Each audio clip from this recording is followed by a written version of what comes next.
Waynesboro City Council meeting. Vice Mayor Williams, would you lead us in the pledge, please?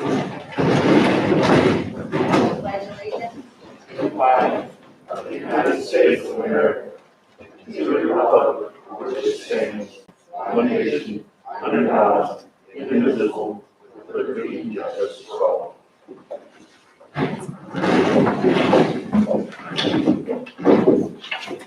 All right, good evening, everyone.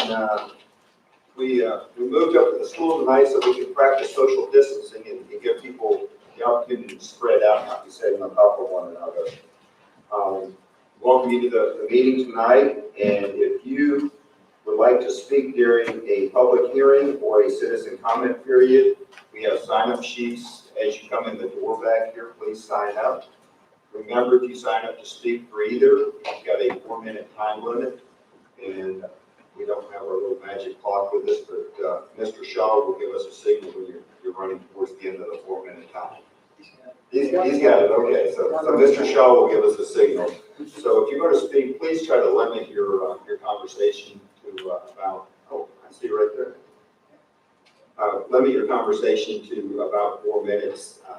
At the 3.5-minute mark, the yellow light will come on, and that's a signal to you to start winding down your comments. We appreciate it if you follow that rules in case we have a lot of people want to speak tonight.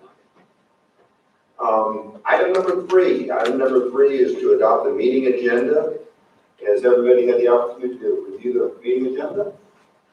Do I have a motion to adopt the meeting agenda? I'll make a motion. Thank you, Mr. Allen. Is there a second?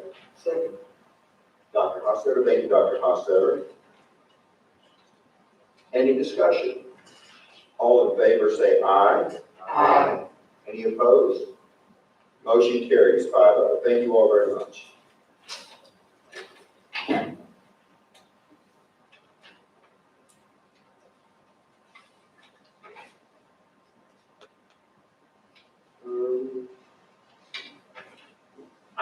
There's going to be a slight change here. Item number 4 is going to be to adopt the meeting agenda for tonight.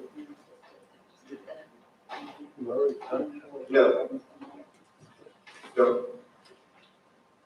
Consent agenda, that's number 6. Okay, sorry about that. All right, item number 3, we approved. Item number 4 is matters from mayor. I've only got one thing that I'm going to talk about here briefly. Our last council meeting, we seemed to have really got the blood pressure up on a lot of citizens in Waynesboro. We apologize for that.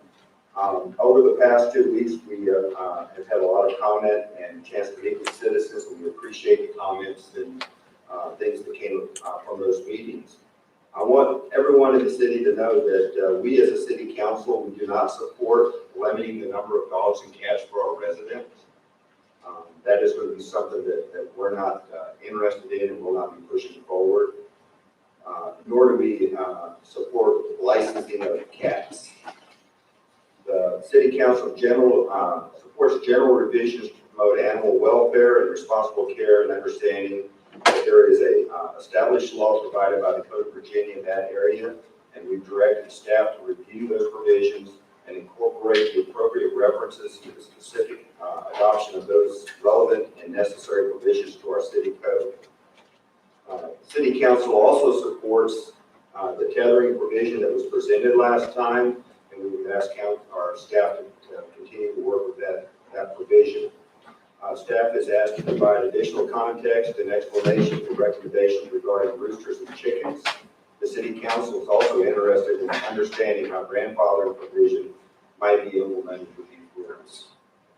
We originally expressed the intent to have ordinance come back to City Council on September 27th meeting. We now direct staff to research these items further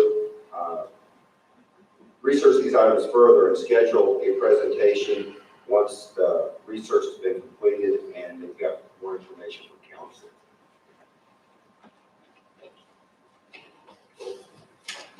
That brings us to item number 5, and item number 5 is matters from city council members. Does anyone have anything they would like to present? Yes, I would, Mr. Mayor. I would like to congratulate the Rise Foundation for being voted the Valley's favorite nonprofit. Mayor Henderson and I have both witnessed the firsthand and wonderful work that they do with children, and I, for one, cannot be more pleased with this recognition. Congratulations to our friends at Rise. Thank you very much. Dr. Halstead. You betcha. So, yeah, numbers from the last meeting have risen again in Waynesboro.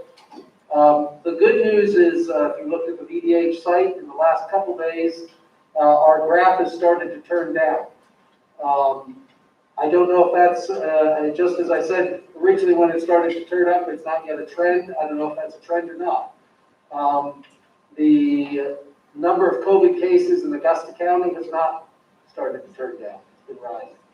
So I'm not certain that we are on an island that we will see our numbers going down if their numbers are going up. So we're still in the thick of this. And I encourage folks, as always, to get their vaccines, talk to their providers if they have particular questions or concerns, and have the respect and work together in terms of masks and social distancing and things like that, because it has shown to slow down the passing of the virus. So we're not through this. Hopefully that trend will continue and we'll see that graph continue down. Keep you updated. Thank you, Dr. Halstead. Thank you. Carries approved. Thank you all very much. Item number 6 is this is the one I was looking for earlier. Item number 6 is to approve the consent agenda. Has everyone had a chance to review the consent agenda from last meeting? Is there a motion to approve the consent agenda? Thank you, Mr. Short. Is there a second? Second. Thank you, Dr. Hofstadter. Any discussion?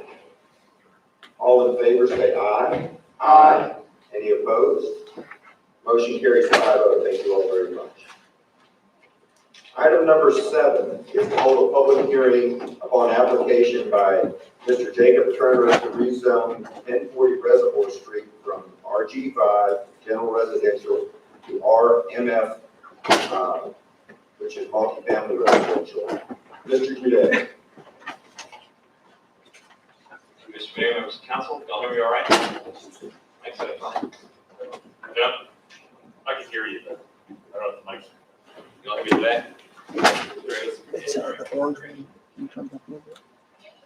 The application tonight is for rezoning at 1040 Reservoir Street on the east side. You can see a picture of the property right here. It's an old house constructed around 1903 that's currently vacant across from Fairfax Hall.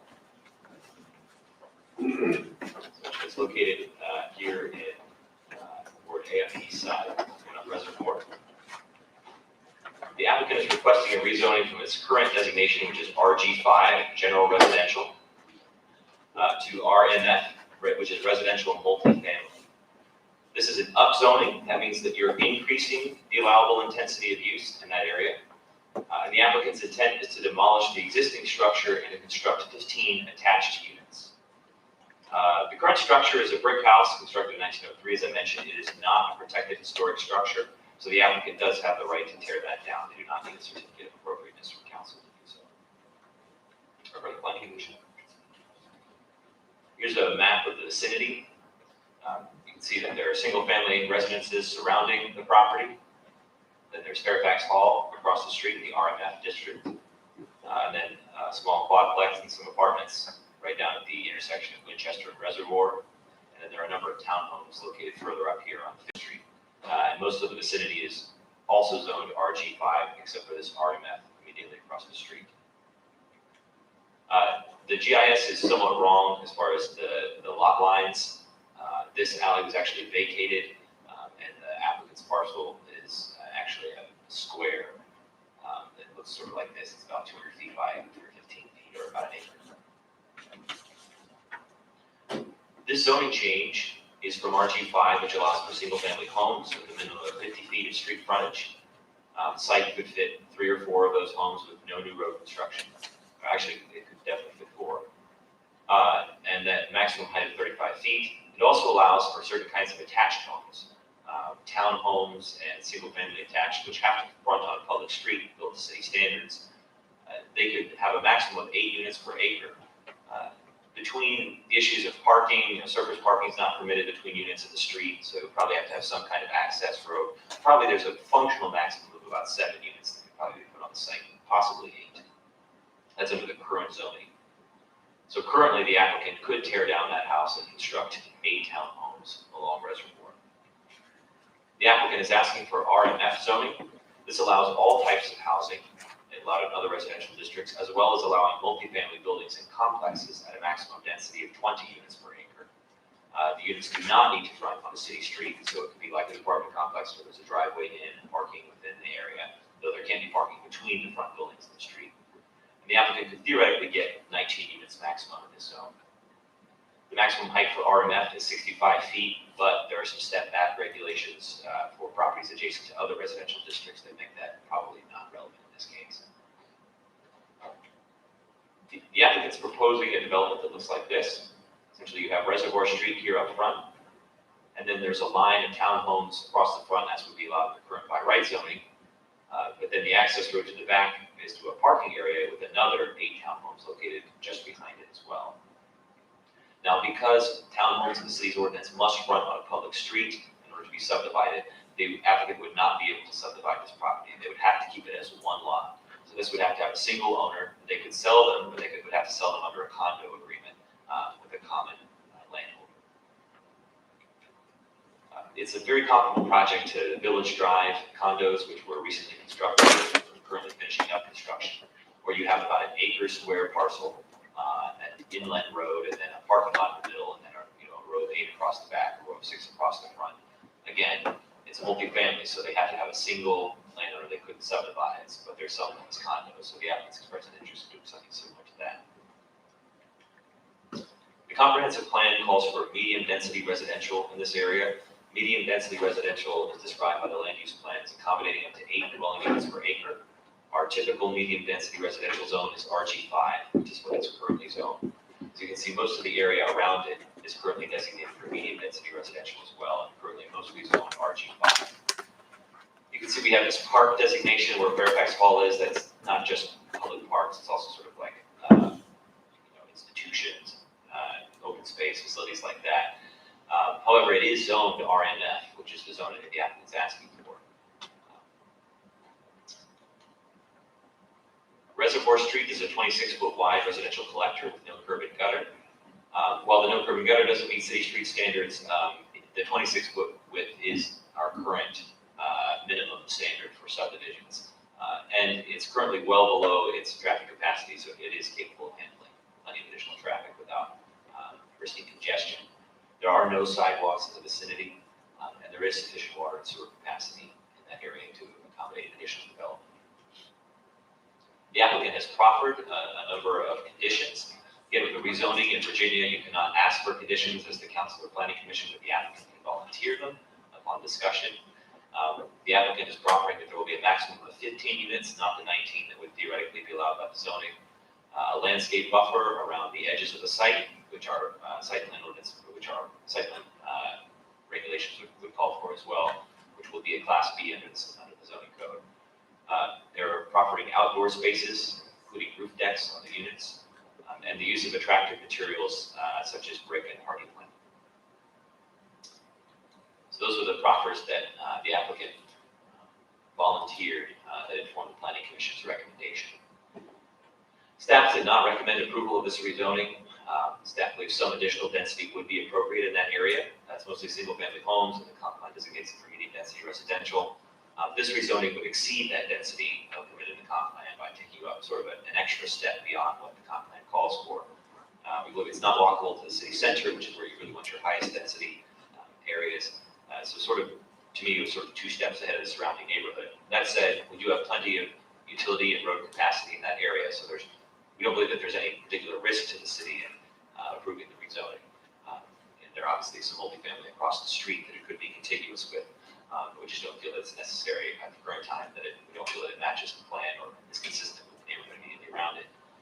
Planning Commission discussed it at 2 meetings and ended up recommending approval on a 4-3 vote. And a number of planning commissioners mentioned that this would bring new construction to a neighborhood that could use some new construction and would remove a blighted property. that the additional units above what's allowed by right would be necessary to make the project financially feasible. And that additional housing units anywhere in the city always improve overall housing affordability. And they felt the proffers helped to improve the project. So we've provided you with a draft ordinance in your packet, which one of you can introduce if you would like to approve the rezoning.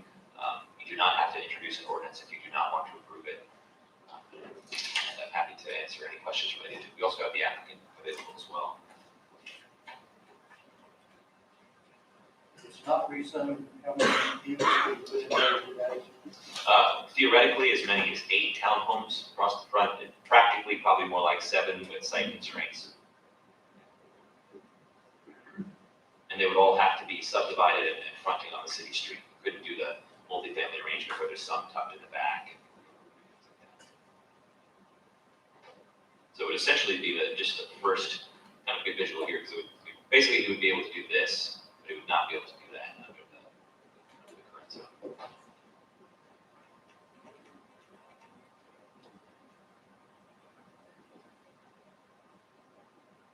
Any other questions? Any other questions for Mr. Greenway? Yes, Mr. Clarification, it isn't rezoned with the parking look similar to what it is if we were to approve rezoning. Yes, it would yes, in terms of the regulations. In terms of how the financial economics of the project work out, it might look different. So, for instance, you're not allowed to have parking, surface parking between townhomes and the street, but you can't have a driveway up to a garage. So, for instance, the townhomes that are located in Evershire right now, you can see that they have little driveways up to their garages in front. So that's another option the applicant could pursue if they didn't want to have parking in the rear.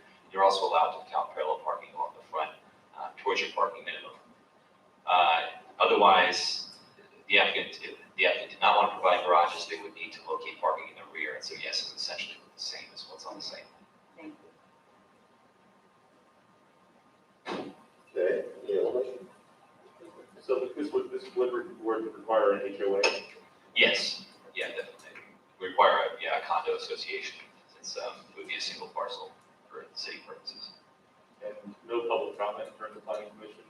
We did have several public comments. We had one commenter who did not appear in person, who sent a written comment, and it was a neighboring home owner who objected to the scale of the rezoning and felt that it was too much additional construction for that area. And then we had another comment from a neighbor of a different property owned by the applicant who had concerns about that property. Sorry, who was that last? We had a comment from a neighbor of another property owned by the applicant who was concerned about upkeep at that property, but they were not speaking specifically to the town reservoir property.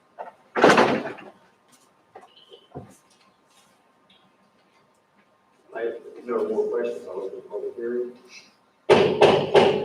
I hereby open the public hearing on rezoning. Yes, sir. The applicant is not up to speak, and it's our tradition to call on the applicant first, so Mr. Jake Turner.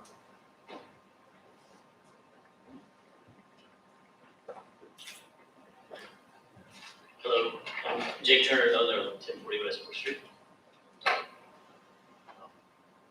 Basically, as well described, I've had the property for several years. It's a beautiful home that's just been in disrepair. It needs to be either tore down or something done to it. It makes financial sense to repair the home. Right now, it's boarded up, but every day I'm running off some type of crime there or some type of instance where they're just sitting down and staying at the home, constantly going in and out, and having to call police on a regular basis. So it's time to do something with the property. So looking at it from a financial standpoint, it makes sense to look at the density and provide something that's would improve the city and provide affordable homes. This is the kind of model that we look like. I'm happy to answer any questions you may have. You have a ballpark about what the price point would be? Thinking around the 250 or less ballpark. Looking at low maintenance, affordability.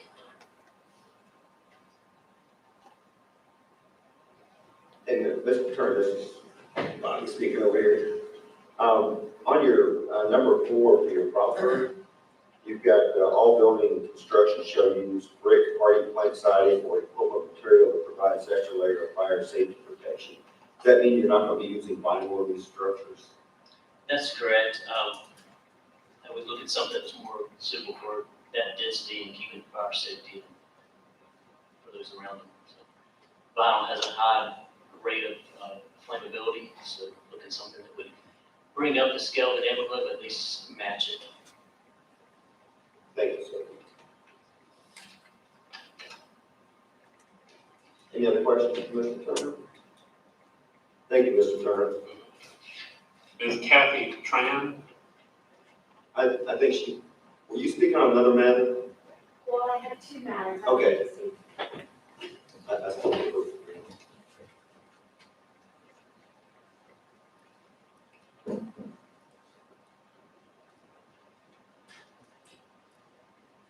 It was my primary reason for coming. Thank you, Julia, for listening to me rant and rave about the potential of my property being affected by the, I felt like the encroachment from 7 acres to 7.5 acres. I have a little farmette within the city limits, and I wanted to keep it so. This is for the public hearing, the citizen comment. That's towards Oh, the- I'm sorry. Yes, I thought I heard my name called. okay, Okay. thank you. All right, there were no other speakers signed up, so I hereby close this public hearing. Are there any additional questions from council members? Okay, in order to approve the request of zoning, it will be necessary to introduce the ordinance. Is there a motion to introduce the ordinance?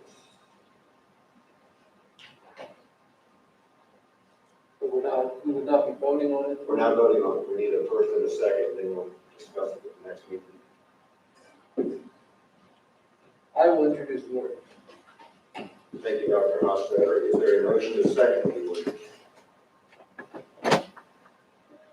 I'll make a second.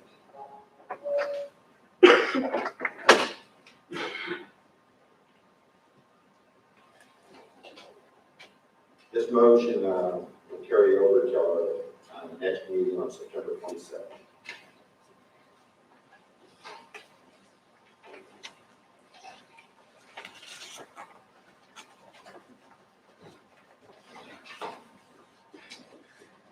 Item number 8 is to receive an update on the library operations from Library Director Kevin Osborne.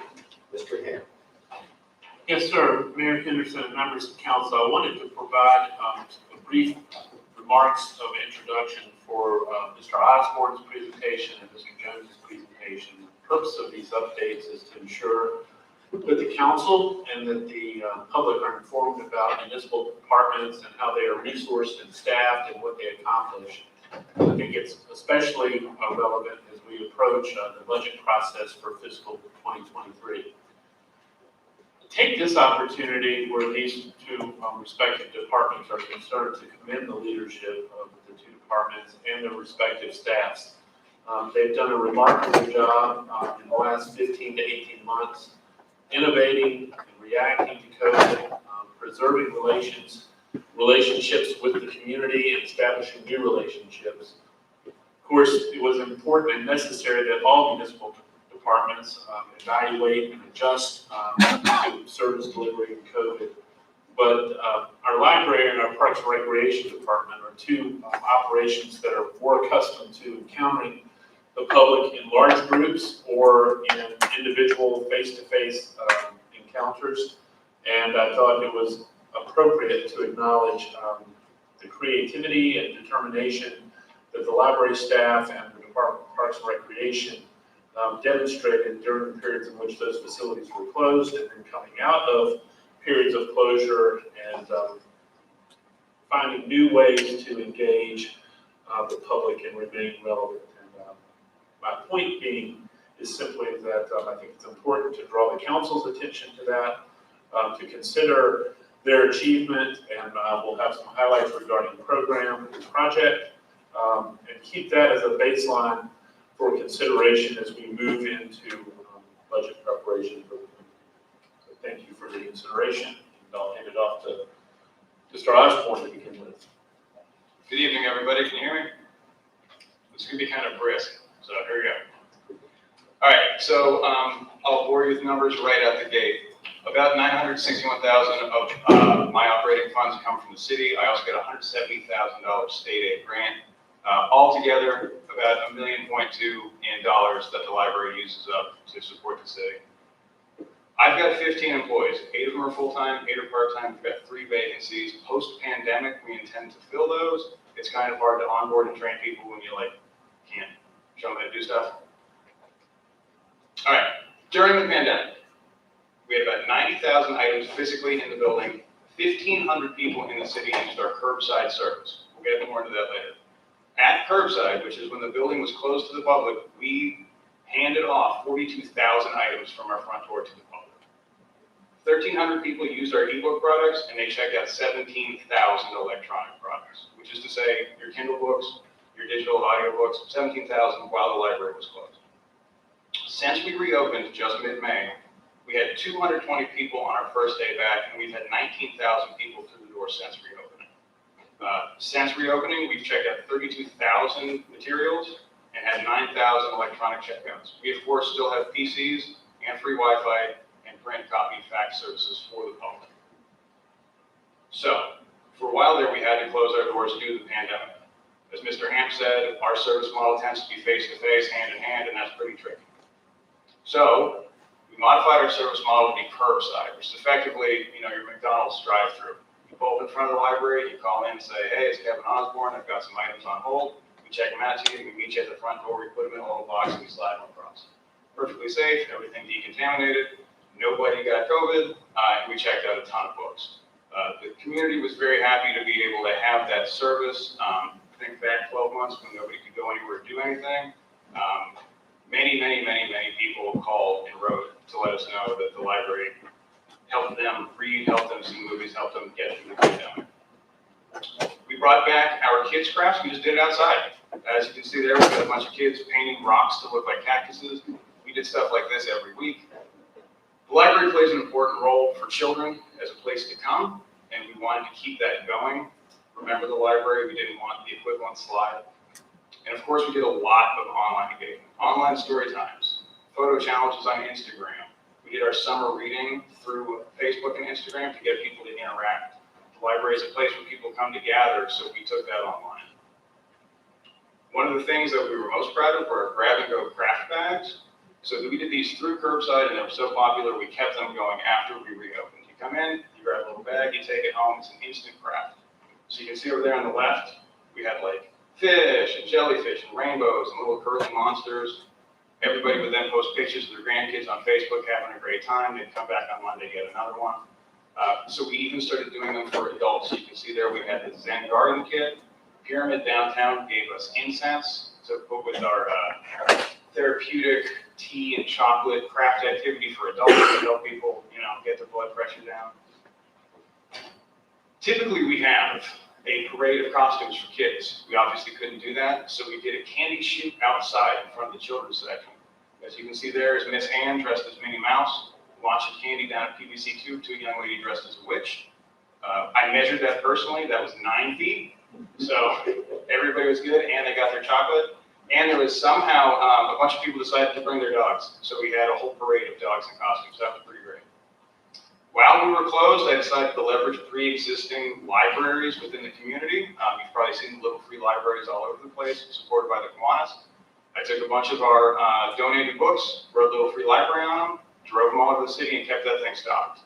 I'd go back every week, a whole lot of books would be missing, so we knew it was working. We tracked their statistics to the best of our ability. There's books in the community, and that's a win to me. We partnered with the Augusta County Historical Society and the Wayne Theater to feature artwork that was actually owned by the library, donated to us by Charles Smith and George Speck, famous Waynesboro artists. There was an exhibit through Christmas in downtown Stanton and very recently at the Wayne. I hope everyone got to go see it. And then, of course, this year we had summer reading. We never gave up on our summer reading efforts. It's important to encourage children and adults to read through summer so there's no reduction in literacy skills. And of course, we celebrated. We just did it outside this year. We had Kona Ice paid for by the Friends of the Library and Petting Zoo, and a street chalk contest. You can see me and another fuzzy friend. So, school and education partnerships was another thing we could not let slip during the pandemic. When I came on board 2 years ago, partnerships in the community was a priority to me. City agencies, businesses, community groups. So here we partnered with the Kiwanis, who donated several hundred books, and we distributed them at Westwood Hills when they were doing free meals distribution. So families drove through to collect what they needed, and we made sure we were there to give them books. Here we are at Wayne Hills for preschool sign-up. All of these children and families are getting their very first library card, and that young lady in the top left corner is using the pre-K tablets we purchased, which are effectively iPads that teach pre-K skills. You'll be seeing a lot more of those in the coming year. We're going to buy twice as many. There I am with, again, stuff in the bus. I believe it's essential that the library play a role in the community. Things like United Way Stuff the Bus campaign helps kids learn effectively, and I think it's important that the library be there, even if it was just for me to sort folders into boxes. And of course, we were at both back-to-school bashes right here at Cape Collins, both Sundays. So what were we doing for children in our story times when we had to be closed? We partnered with my friend Wayne at Parks and Rec, and of course the Office on Youth, and we offered regular story times in parks, craft activities in parks, and story walks along the Greenway. We, of course, sent Ms. Jamie, our children's librarian, to the YMCA, the Boys and Girls Club, and First Presbyterian for pre-K story times and activities, amongst other places. Everyone loves Ms. Jamie, and whereas they weren't able to come for their classic story times during the week, we just sent her to them. One of the highlights of the pandemic was we were able to get Julie Connor, who's a special ed teacher in Stanton and an author, to come do an outside story time of a book she wrote about a developmentally delayed caterpillar. We also partnered with the Downtown Merchant Association to put pages of the book in downtown shops so families could walk safely outside and read the story. So we were able to open our doors in May. You may recall that's what it looked like before. If you have not been in yet, this is what it looks like now. It was essential that we make the place sleeker because that makes it easier to clean and easier to ventilate. We wanted seating distributed to give people social distance as needed and make sure we had sufficient airflow. We also added a protective glass bubble around the circulation desk so that we can still have relatively close conversations with people, but all parties involved are safe. We spread out the PCs, so now they're socially distant, so you don't have to be right next to somebody else using the computer while you fill out whatever applications you need to fill out. And of course, we expanded our Wi-Fi, so it is everywhere. You can get in the parking lot on your laptop and use it 24 hours a day if that's what you need to do. And we also, with those new tables, expanded access to power, so people can come in and charge their devices or use their laptops to work from the library if they can't work from home. We added 2 new spaces, the Hiker Corner, which was built with a grant by the Appalachian Long Distance Hikers Association. You can see there that we have multiple racks of repair supplies for Appalachian trail hikers to fix their gear. We also have like the famous hiker box, which you never really know what's going to be in there. Power supplies for them to charge up their devices, and we have free computer access for them to send emails or do what they need to do to set up their next pickup or food delivery or whatever. And then out front, if you've been by, that pizza garden is now like 10 times the size. The picture doesn't do it justice. We've decided it's a good idea to create a teaching garden of edible herbs and vegetables for children to learn about sustainability and farming in the community. If you've been to our meeting spaces, they are updated. We have all new chairs. We have projectors on rolling carts that all meetings can use. That's actually our projector right there. And rolling whiteboards for all the meeting spaces. So the meeting spaces are now much more conducive to doing business. In fact, right now, Amazon is training their new employees in our lower level meeting room all this week. Another example of the library trying to facilitate economic development in the community. And here's what everyone wanted to hear about. We have a dinosaur. We partnered with the Virginia Museum of Natural History. They have loaned us this life-size cast of a Triceratops. We're very excited to have it because obviously it brings kids in to come check out the dinosaur. But it's important to me that we partner with other community organizations that foster knowledge and culture in the city. And if we can help promote that museum, I'm beyond excited. If you weren't following, we did a naming contest to drive social media engagement, and the name of that one was Scully. So if you ever hear about Scully, that's a dinosaur. So what's coming? More programs, more partnerships. I wanted to spend this year building like more organic partnerships with business and community groups, not so much deficit thinking, like what can we do in a pandemic. But our community partners have been great. We have added many, and I anticipate adding many more. And of course, we still have those.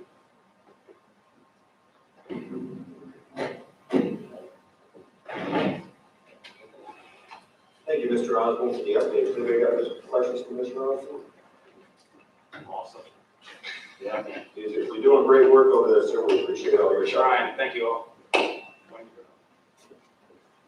So as Mr. Jones prepares his presentation, I'll draw particular attention to, he really has a twofold objective. One is a departmental update, much like you heard from Kevin, but also an update on the status of the South River Reserve project. I know that it's been some time since we've talked about that, perhaps even thought about it. But the staff have been working through the design process, and so Wayne has some specific information regarding that as well as the departmental update. Thank you, sir.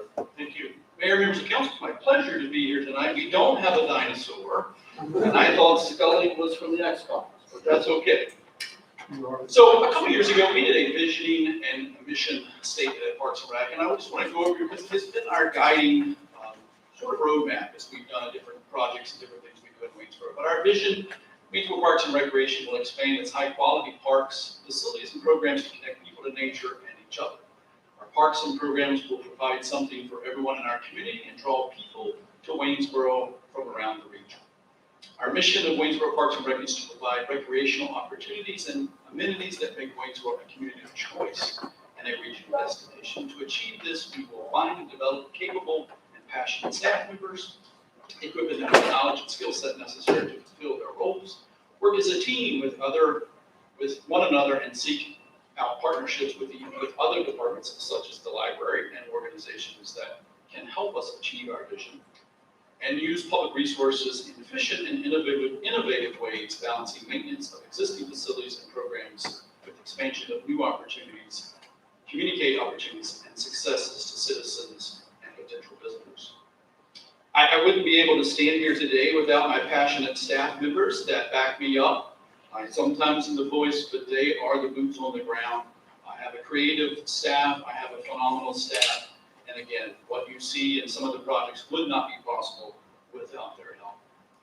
We are a large department, a very broad and diverse department, ranging from administration, special events. We run the Valley Race Series, we do programs, trips, we provide parks maintenance. We also maintain all of the city's municipal cemeteries, the Reservoir Community Center, facilities maintenance across all of the city buildings, horticultural grounds maintenance, custodial services throughout the city, pool and athletics, and also park management. This is our 2021 by the numbers.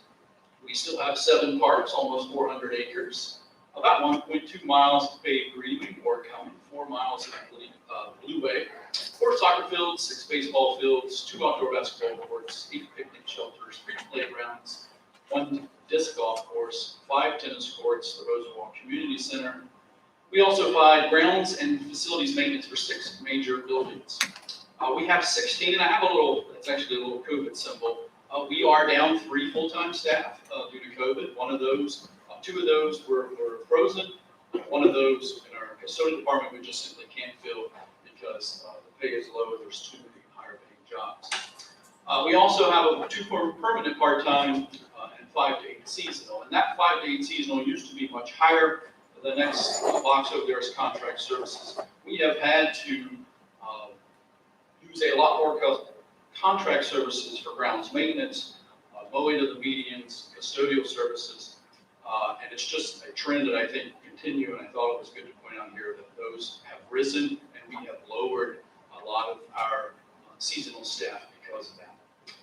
The pool, the 1 staff that was in charge of that was frozen, and so we contracted out this year in 2021 the lifeguard management of the pool. We still managed the water and chemistry and the physical stuff of the pool, but we did manage subcontract out the lifeguard management.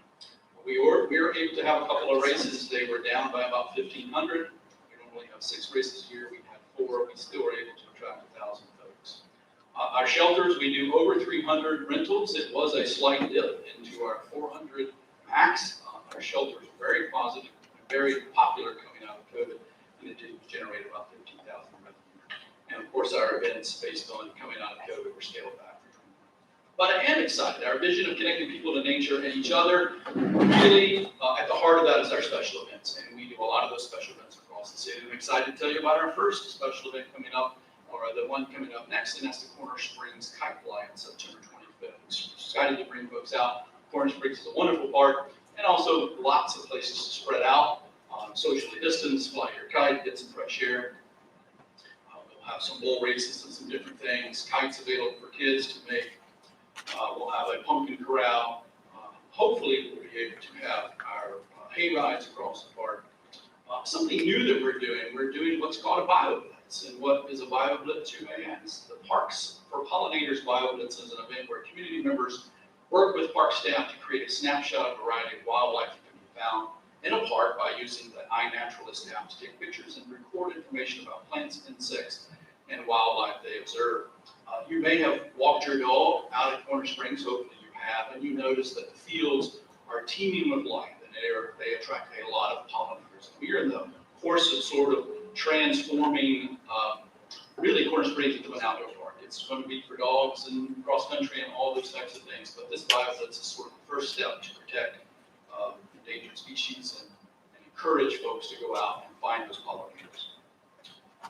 Grooving on the Greenway, we hosted 11 concerts this past year, and it was a huge hit. Now, part of that was probably everybody wanted to come out of COVID, but we really had some wonderful bands. We had great weather. Folks that I spoke to could sit in the back if they didn't feel comfortable. They could dance up front if they so choose. So it really was a fantastic. We're already planning for 2022. Grooving on the Greenway was spectacular this year. We were able to get in a fireworks show. Unfortunately, that was probably one of the unfortunate hazards of having to cancel fireworks in our local community, but we were able to bring those back successfully at the Sunset Spectacular, as we rebranded it, and fired them off at the top of the Sunset Park, the old landfill. And by all accounts, I think the event was a success. Lots of people from lots of different areas were able to spread out and see the fireworks from lots of different places. Certainly downtown was a great advantage.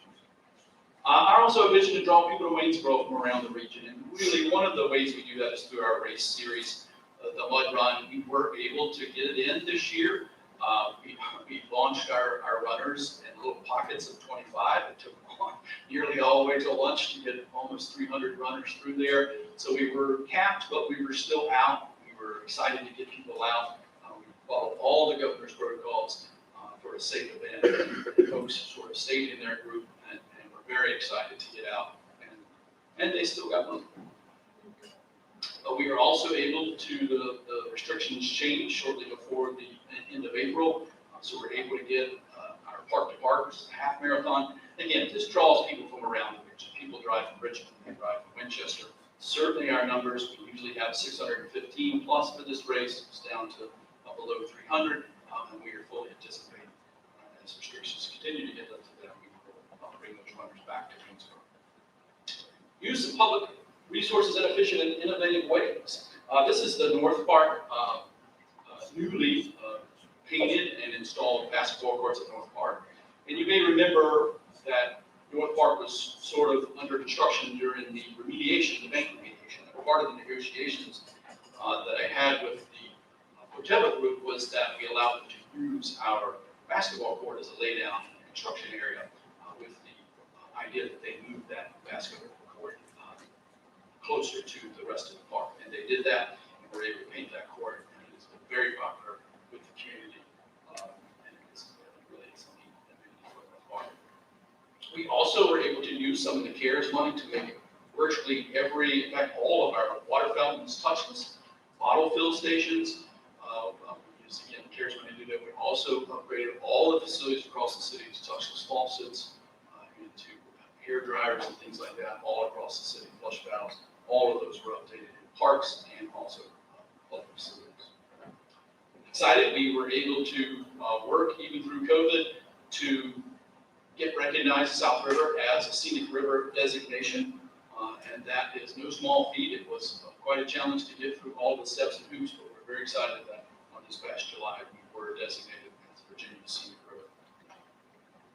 We've also provided horticultural and grounds maintenance across the city, and it really is an amenity that makes Waynesboro a community of choice. This, of course, the serenity garden is very popular for folks to come and have lunch. We have several weddings there here as well. We were able to maintain our downtown streetscape and our beautification efforts in downtown with the hanging baskets and containers, and they were a huge success and a bright spot to go. Switching gears a little bit into some of our plans. This is the 2017 Waynesboro Comprehensive Plan, and part of that came out of that was extending our Greenway trail system. We certainly are actively doing that. Greenway Phase 2, which is from Shiloh Church to North Park, that is currently out to bid, going through our EVA system. So we are excited that hopefully, if all goes well and contractors are available, we will begin construction on that phase in 2022. You may remember, again, this is part of the remediation project that came through North Park. So a lot of the work is done, and you can see from this sort of haul road. So we believe that the project will go fairly quickly because about 2/3 of the trail is already built. We were able to negotiate a kayak launch ramp and some access points down to the river at North Park, which did not exist before the remediation project. And really, it is a neat area down there. The folks that we see now to get down to go to a baseball game, go down to the river with their kids, and it really has changed the dynamics of North Park. Greenway Phase 4, we have an RFP for engineering. It is actually due back next week. Just to quickly orient you, up here is North Park, over here is Basic. This is about a mile, so we'll come across 2nd Street Bridge and go through there. Again, that is currently out for engineering services, out to bid. This is just a quick rundown of just a quick budget. So we were awarded $330,000. Actually, item number 10 is for you to approve an ordinance for the match of the next phase. We will make it a full application at the end of October. That total Greenway phase estimate is $880,000. I believe the city match on that. Again, it's an 80-20 match for the VDOT TAP type funding. I believe that total is about $176,000. Again, that's item 10 on your agenda. Rounding out to South River Preserve, those of you, this is sort of out of order. This is the large, old Vista Lot, Constitution. This is a lot to remember the former recreation area that lots of former DuPont folks play volleyball and softball and those types of things. And then it basically extends all the way over to Broad Street and Main Street. So this is what we consider phase 1, is what we will be hopefully building out fairly soon. And this is the master plan. We did a very encompassing master plan that covered lots of different things to plan for the future. And then this is the final plan that we have agreed to with the trustees. Just to focus on a couple of sections here. A lot of the things we were able to keep, and this is a forested area. Again, the habitat is what you have to think about. I tell folks you have to think like a fish or a bird, so we couldn't use this for building structures and things like that. It's for habitat restoration. And so this entire area will be oriented greenway, pull it back off of the edge, reforest this area. This area of this parking lot will become a meadow. We still will have some asphalt area. We will have a river theater where we thought that was something that came out of a lot of our public meetings, folks, a chance for folks to get down to the river. This is also will be lower. This is somewhat like a flooded forest. And we have restrictions because this isn't a floodplain. Trees actually cause water to rise, and so we had to make some modifications. We call this the East Woods. We were able to capitalize on this money for the Rockfish Run, and the city was able to get a SLAB grant, which is a stormwater grant, and so that was about $312,000 that we were able to capitalize because we were doing the SRP project. We will have lots of different things in the river for river enhancements, from rock clusters, different things to increase trout fishery all across the river, and those are intact in the plan. This is just a quick rundown of where we are today with engineering. You see the big part there, the terrestrial improvements and fish habitat, that is the overwhelming majority of the $2.8 million. There is the Rockfish Run SLAF grant, that's 312. We will be matching part of that out of the SRP money. I did want to point out that we were able to negotiate with the Board of Trustees from the state and the feds for an additional $200,000 for some recreational fishing access. We will have a fully ADA accessible pier right down by the Main Street Bridge. Those of you that have worked on this project for a while, a long time, it's a major coup, even though it's a large project. So our total project cost is about $2.8 million. The timeline on that, the engineering plans we hope to have ready to go in early 2020. The environmental permitting, because we are in the floodplain and working in the river, is quite long, so that's the spring, summer to 2022. And then we hope that we begin construction in fall of 22 and finish it in spring of 2023. I'll open it for questions. Questions for Mr. Jones? Awesome. Very good presentation, sir. Appreciate it. Thank you, Mike. And that brings us to item number 10. Item number 10 is to consider adopting a resolution supporting the city's application to a Virginia Department of Transportation Alternative Program in the amount of $550,000 in order to construct the South River Greenway Phase 4. The city requires a grant match, which would be about $110,000. This is a very motion to put it up in. Mayor Henderson, I apologize. I think we were going to call on Mr. Shaw to provide a little bit of project context and process context. Okay. My notes reflect that. Mr. Shaw. I'm just fine if the mayor wants to jump ahead. Go right ahead, Mr. Shaw. As Mr. Jones just outlined, the city currently enjoys about 1.2 miles of trail along the South River, starting in the vicinity of Wayne Avenue, Arch Avenue, and continuing to the vicinity of Shiloh Baptist Church to 8th Place. We have funding right away in place, and we're out to bid to continue from where the Greenway currently terminates through North Park. And a lot of that work is, in fact, the trail bed is primarily laid by Yukon through their street bank remediation. So what we're proposing is to seek additional money to complete the next section of the trail along the South River, across 2nd Street there at North Park, and then go across the bridge and continue on the east side of the river to Basic City Park. And we would end up with about a 4-mile trail along the South River. We have an opportunity to fund the next section with a transportation alternative grant through the Virginia Department of Transportation. As Mr. Jones just described, we've already received the phase 1, so we have $330,000 in place. We need another $550,000. The total city obligation for that $800,000 would be $176,000. This project is contemplated in the city's comprehensive plan to see funding lined up for the project. So at this point, we need to make application by October 1st.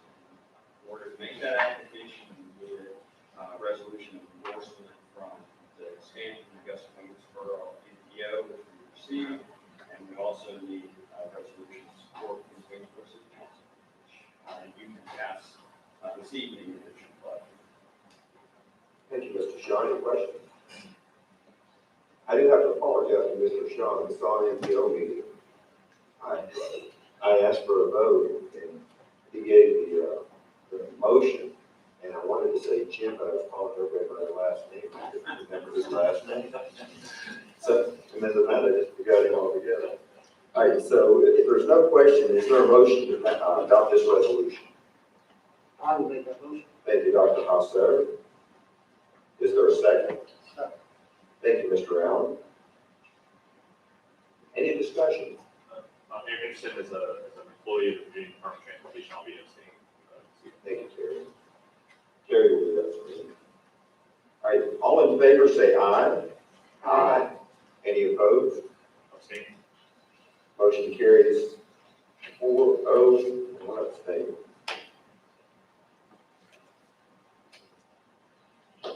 This brings us to item number 11. Item number 11 is to consider adopting a resolution establishing the rate of relief for tax year 2021 as required by the Personal Property Tax Relief Act. Mr. Ham. Mayor Henderson and members of council, I think we've been doing this for a number of years, so I'll forego the historical perspective on PPTRA. So annually, it's the obligation for council to, by resolution, establish the rate of relief for the car tax in our community. The Commissioner of Revenue calculates the rate of relief based on the value of qualifying vehicles in the community and the known amount of relief afforded by the General Assembly, which is $1.7 million annually.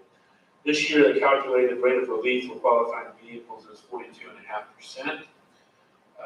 I'm sorry, excuse me, that was the rate of relief for last year. This year, the rate of relief is 39.5%.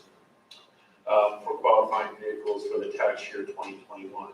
I would note that in the resolution, the paragraph that begins, now therefore be it resolved, there's a correction. That should read in the final line, January 1st, 2021.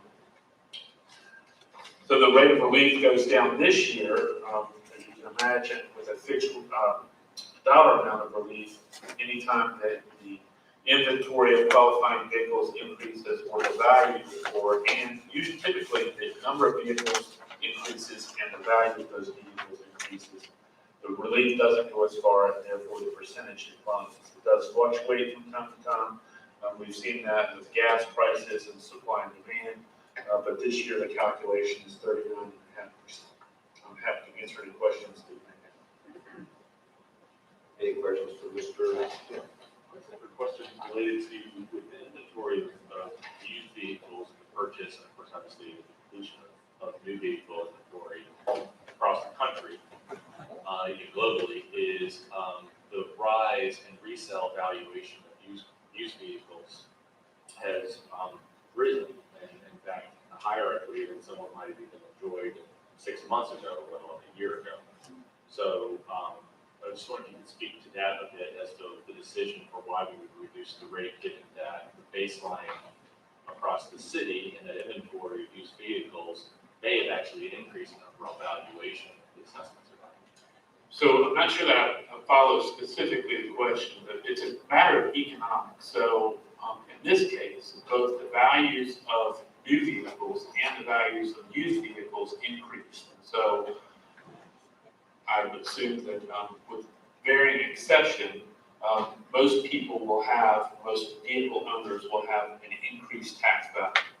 And so the dollar amount of relief that's provided by Richmond remains fixed. So naturally, the percentage of relief declines. I get the sense that perhaps I'm not answering your question, but as values rise, that fixed amount of relief will not go as far, and as a percentage, it will not, the percentage will naturally go down. And there's no artificial, or there's no element of judgment here. This is strictly math, where the commissioner runs the tax book and then looks at the number of qualifying vehicles and the amount of relief available, and does a calculation on the percentage. No, I just take the question I think I ask the question every year. But yeah. Thank you. Thanks. Any other questions? All right, is there a motion to establish the tax relief rate for 2021 at 39.5%? Thank you, Mr. Allen. Is there a second? Thank you, Mr. Short. Any discussion? All in favor say aye. Aye. Any opposed? Motion carries 5-0. Thank you all. Items 12A and 12B are appropriation ordinances. They can be introduced, seconded, and discussed, and will appear on the September 27th consent agenda. Mr. Foreman. Thank you, Mr. Mayor. Good evening, Mr. Mayor, members of council. I intend to give a quick overview on items 12 and 13 this evening. The attached budget ordinances are intended to amend the fiscal year 2022 budget and appropriate funds totaling $161,648. Items 13A and 13B contain ordinances that can be introduced, second, and discussed during this meeting and will be carried to the consent agenda of council's next business meeting for second consideration. Item 13 contains ordinances that can be both introduced and adopted during this meeting. The ordinances contained in item 13 consist of the appropriation of school board fund balances to the school board operating fund for capital expenditures at Waynesboro Center, Middle School, and that's to redo classrooms at both of those facilities, as well as appropriation of restricted fund balance for the clerk of the circuit board to the city general fund, to the city operating fund, for purchase of qualified equipment. The clerk of the circuit board has a reserve that's set up where she makes copying fees when citizens need copies. She remits those back to the treasurer. The scope in which those funds can be spent is pretty narrow. There's some copier lease that you can charge to that. And leftover funds go into the reserve every year for upgraded equipment users to provide some standards for her department.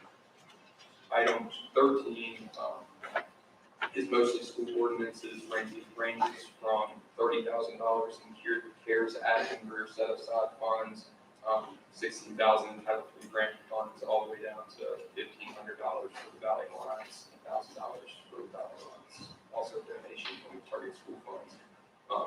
I skipped a few of those in there, but they're all grant funds that where the city is receiving, the school or the school is receiving funds. And then there's also a $250 ordinance for the city for the tourism. Corporation marketing leverage grant, the city is receiving. The council has any questions? Any questions for Mr. Foreman? All right, so our first order of business here will be to ask for a motion for 12A and 12B of the appropriations ordinance. And this will be a first and second, and be heard on the September 27th consent agenda. Do we have a motion to introduce this appropriation? I'll make that motion. Thank you, Dr. Costello. Is there a second? Thank you, Mr. Allen. Any discussion? This motion carries over to our September 27th. The next appropriation ordinance is items 13A through 13K. This one here will be taken a motion and a vote on it. So is there a motion to approve or introduce items 13A and 13K? Thank you, Mr. Short. I will second. Thank you, Dr. Costello. Any discussion? All in favor say aye. Aye. Any opposed? Motion carries 5-0. Thank you all very much. That brings us to item number 14. Item 14 is communications, correspondence, and calendar. Mr. Hammond. I don't have anything this evening, sir. Thank you, sir. And then this brings us to item number 15. This is our citizen comment period, and this is the part of the program that you can come forward and make your comment to city council members. Be known that we're hearing your comment. We'll document your comment. If you want to talk to us at a later time, we can talk to you at a later time. But we will not be responding to citizen comment during this period. It's just a listening session for council members. Yes, sir. Yes, sir. Mr. Jonathan White.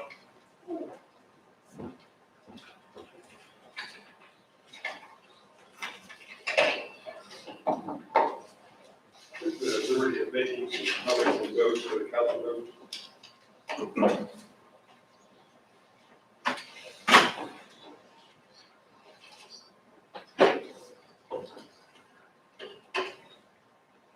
Okay, first of all, I want to say thank you for your service to the community. I know that there are days when this job's not too much fun, and I doubt any of you are going to retire to Hawaii on salary from paying you. I served for 25 years in the U.S. Army, most of that in Special Forces, including numerous combat tours in Afghanistan and Iraq. So I know how we remember dead soldiers is a subject near and dear to my heart. I'm going to be one soon. Although my odds of dying in battle PhD in American history, and the Civil War is my period, and so I'd like to share some thoughts with you. I've been to every county in the Commonwealth examining Civil War veterans monuments, and I've read dozens of speeches delivered at the dedication of those monuments. And recently in Virginia, some weak leaders, lacking in knowledge as they are in character, have removed Civil War veterans monuments at the behest of a mob. I hope that weakness and ignorance does not infect our community and influences policy. So I want to have a few words about the veterans of that war. Virginia's soldiers fought because Virginia's citizens asked them to. And then in April of 1862, ordered them to. Virginia voted down secession in April 4th, 1861, and then voted to leave the Union on April 17th, 1861. Slavery had not changed in the intervening 13 days. The nature of the Union had. The Union had changed when the president demanded that Virginia provide troops to invade the other states, overthrow their elected governments, and replace those governments with appointed military governments. Virginia conscientiously and properly, in my view, decided she would not support that. Not only would Virginia not provide soldiers for such a purpose, the voters of Virginia said they would not agree to remain in a union where such a policy was possible. A war memorial is an agreement between the past, the present, and the future. The present pays homage to soldiers of the past who sacrificed life and limb in response to the call of the Commonwealth, to inspire future generations to behave in a similar manner in the future when needed. To accept those sacrifices that the soldiers made, and then 150 years later turn on them, lie about their motives, and use those lies as excuses for getting rid of their monuments is both disgraceful and efficacious. You cannot make soldiers bear the responsibility for the sins of the society they protected, any more than you can change those sins 150 years ago. Before the war, American citizens dictated to their federal government what powers that government had. And after the war, the federal government dictates to the citizens what rights the citizens have. Confederate soldiers fought against that change, and properly so. It has been said that the willingness with which young people are likely to serve in any war, no matter how justified, shall be directly proportional as to how they perceive the veterans of earlier wars are treated and appreciated by the nation. That's allegedly been said by George Washington. I don't believe it was, though. I don't think he said that. That was made up after that. But still, the sentiment works. In future years, when young people are asked to fight for the country in some future crisis, will they remember how Civil War veterans were treated? Will they be willing to risk life and limb when today's society was willing to misstate dead soldiers' principles and denounce them as traitors and racists? Why would anyone fight for such a society? And would such a society be worthy of that sacrifice? The actor James Mason said in the film, "To my mind, there is nothing more contemptible than a man who would steal the laurels that properly belong to a soldier who died in battle." Except maybe the only thing that's worse is to steal a dead soldier's laurels, not for your own aggrandizement, but to throw them in the gutter.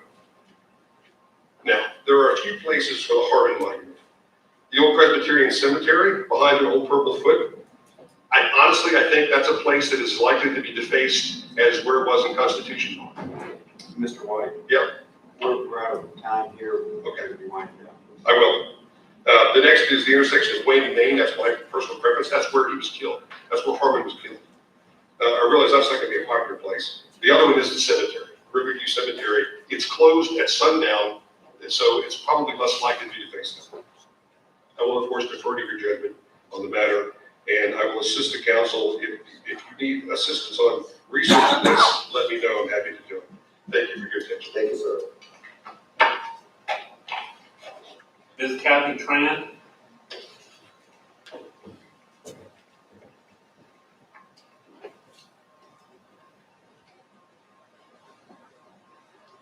I'll start from the top again. Thank you for your patience. I do want to say again, thank you to Julia, who listened to me when I first heard about the potential encroachment on my little mini farm in the city of Waynesboro. It overlooks the Hogan Parkway. It's a beautiful, beautiful place. And we have animals, we have space, and we would like to keep it. So, thank you. Do I talk about the second thing that I wanted to talk about now? May I? I can't hear you. And at the last meeting I came to, which was probably in August, there were things said to you regarding blood on your hands because of police not having body cams. And I just wanted to make a statement. I wish I could have made it that night, but my name wasn't on the list. I've raised 5 children. They're adults now, and if they need to be stopped by police, I am very thankful for that. And I thought it was ugly and unconscionable that people stood up and blamed you for an adult child's behavior. So, thank you. Thank you, ma'am. Mr. Jerry Weaver.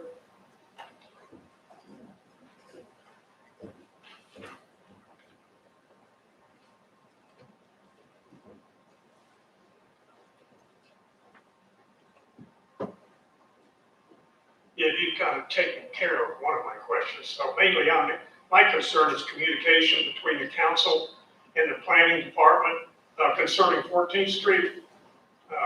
I live on 14th Street. I own a duplex on 14th Street. I'm vehemently opposed to doing anything to it. We had a meeting at the library, I think around the 6th of September. And I thought mainly that was to discuss our concerns. I don't think it was, but we were asked to file our concerns by September the 13th, which we have done. I have followed up with the planning department, and I was told that there were so many concerns that came in that they hadn't had time to review them, and that we should be getting some follow-up. As an owner of the property, I've never gotten any communication about 14th Street. So I would like to know what's still going on. We assume that we still may have some rights, that they may not do everything they said they were going to do. It seems like everybody else that's street treats and everybody that's opposed to it, they got their way.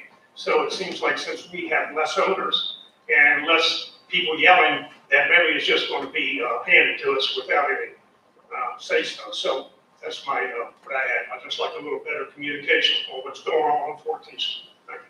Thank you, Mr. Weaver. Mr. Harry Coleman.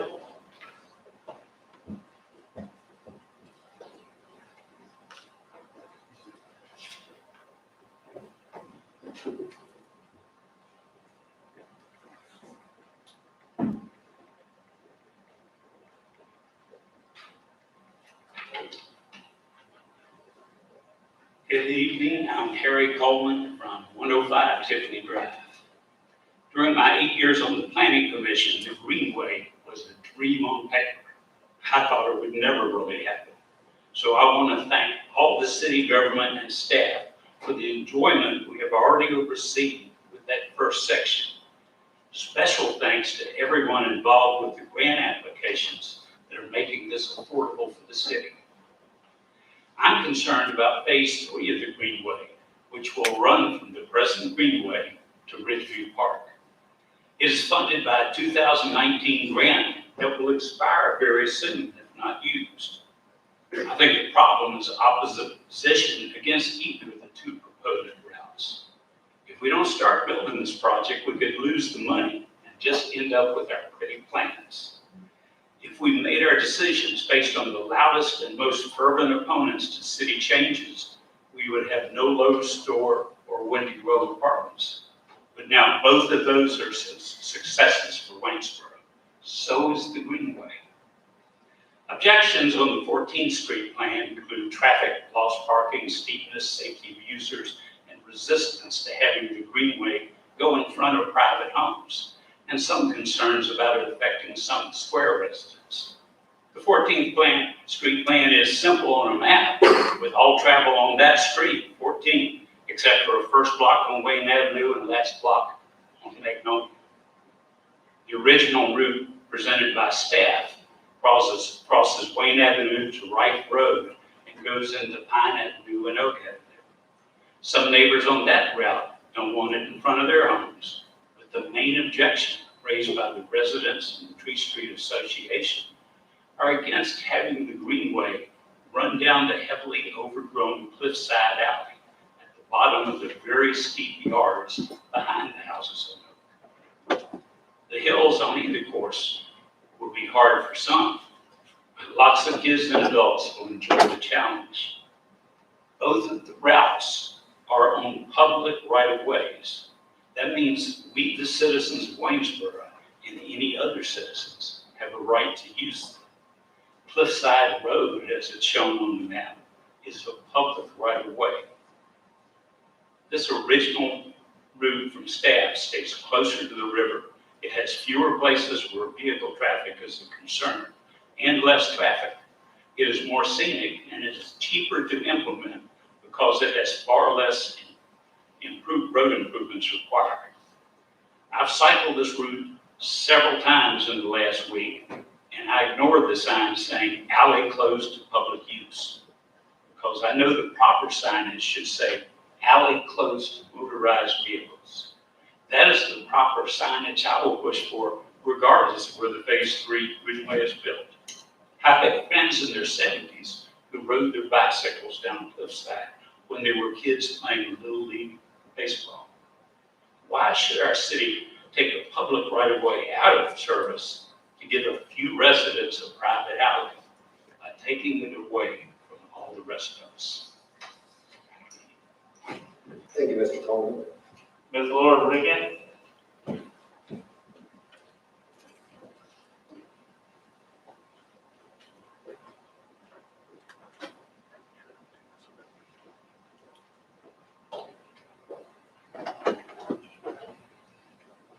Good evening, my name is Laura Riggin. I live on Village Drive here in Waynesboro. I am a teacher at Waynesboro High School and a longtime resident of the city. Tonight, I would also like to introduce myself to you in my capacity as Vice President of the Waynesboro Education Association. We want to make it a priority this year to have a consistent presence at council meetings and to have open communication about our concerns as teachers and staff at the city's public schools. Although I do not have a specific concern this evening, I would like to ask for your continued support of our schools in all matters. But I will mention particularly our facilities, operating funds, and community health. City Council committed several years ago to a 3-phase renovation of Waynesboro High School. We are pleased with the completion of Phase 1, but urge you to continue the work and not to forget our other facilities, some of which are also badly in need of improvements. I know it is not the right season to talk about budget, but the season is coming, and I will emphasize our priority on staying or getting competitive in our hiring. Like school systems everywhere, we are struggling to staff our schools adequately. Finally, regarding community health, I thank you for and ask you to continue your leadership regarding vaccinations and mask wearing in this community. It is crucial for keeping lots of people safe, our children, their families, and my fellow employees. Thank you. Thank you, Ms. Green. Mr. Chris Graham?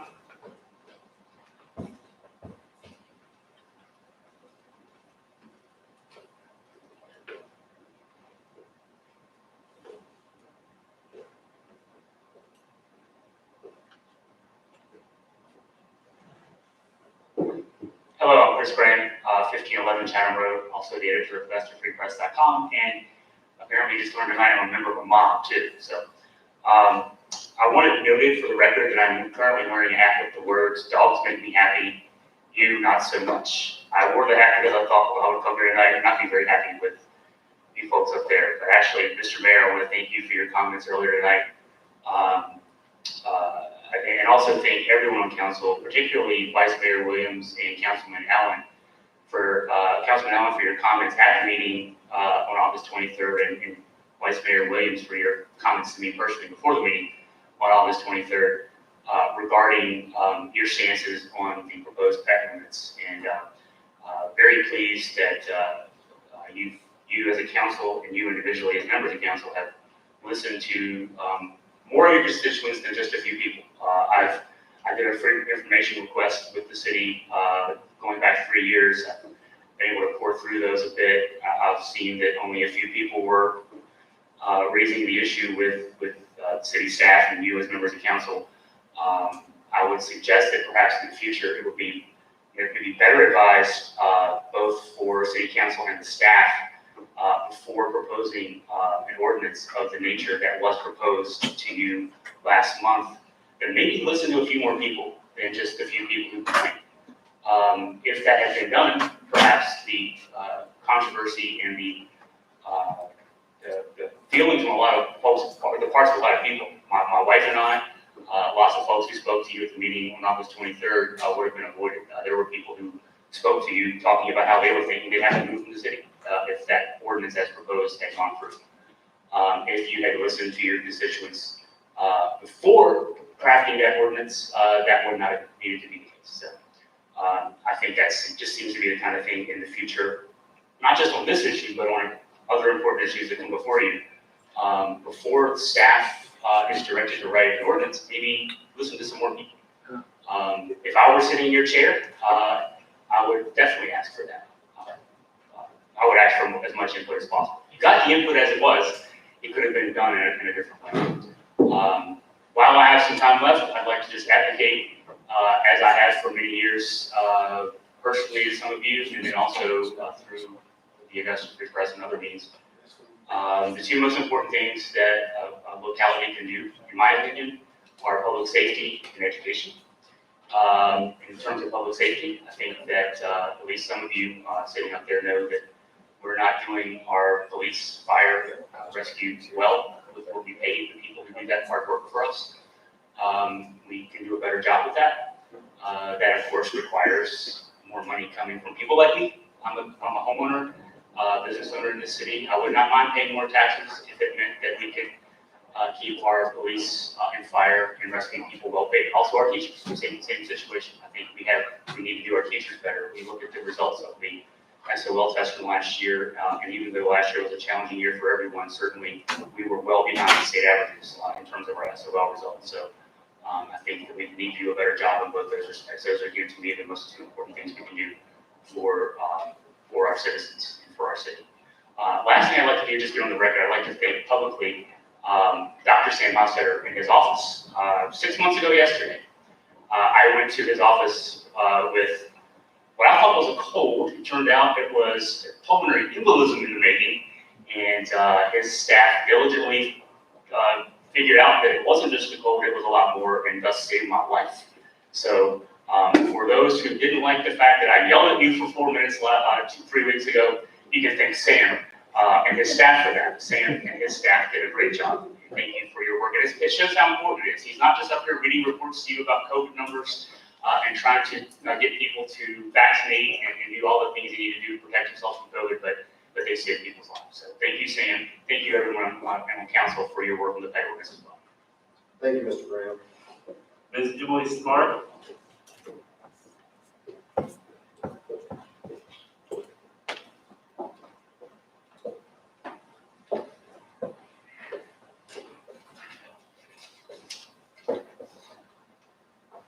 Hello, I'm Emily Smart. I'm here today. I want to kind of bring attention to what the council's priorities are for the city.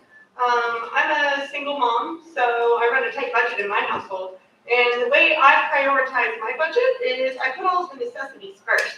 Food, shelter, healthcare, things like that. Things that are important for my family's well-being and survival.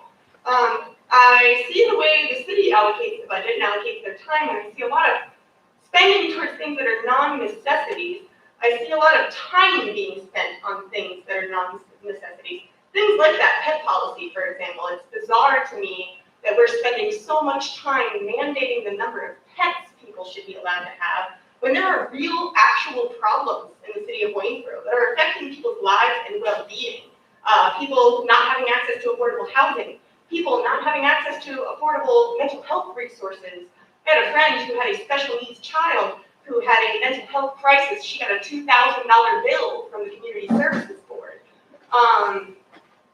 When I look at the city's budget and I see that only $500,000 goes to social services, that is a pathetic number to me. A lot of people like to think that social services are just handouts to people getting free housing and free food and things like that, but it's not. That's our CPS, that's our Child Protective Services, which I'm sure a lot of people are aware of the current case going on where CPS failed a 3-year-old little girl and she's now missing. There's also been, within the past couple of years, an incident with CPS deleting over 200 voicemails of incidents reported to them for children in danger. And I think that is a result of your lack of funding to social services. It's bizarre to me that the city is not prioritizing things that actually affect the well-being of their constituents. Meanwhile, we're wasting so much time talking about pets. I would ask that the city council moving forward kind of prioritize things that actually affect people's lives, making sure that your constituents have adequate housing, adequate food, adequate education, adequate mental health services. There are a lot more important things that need to be addressed before we start looking at all of these other frivolous things like the pets.